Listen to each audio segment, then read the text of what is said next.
Ratusan warga kampung Cotme dan Cot Rambung, Kecamatan Kuala Pesisir, Kabupaten Nagan Raya kembali berunjuk rasa. Aksi yang berlangsung di depan kantor Pengadilan Negeri Melabuh Aceh Barat menuntut 4 warga desa mereka yang kini ditahan di Lapas Melabuh segera dibebaskan.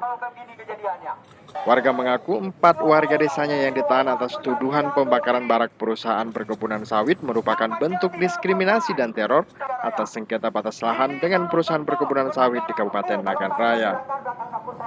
Sebelumnya 4 warga ditangkap masing-masing Asuki, Musilan, Khaidir, dan Junaidi. Menurut warga, saat terjadi kebakaran, keempat warga tersebut sedang tidak berada di tempat yang sama. Soting. Warga juga mengancam akan memboikot Pilkada 2017 jika 4 warga desanya tidak juga dibebaskan. Pengadilan Negeri Melabuh adalah untuk keadilan seadil-adilnya. Apabila ini juga kasus selesai, ini nampak pembiaran terhadap perusahaan dan benda daerah Nagaraya. Apabila hingga selesai juga mereka akan dibebaskan, tahun 2017 akan golput kami Nagaraya.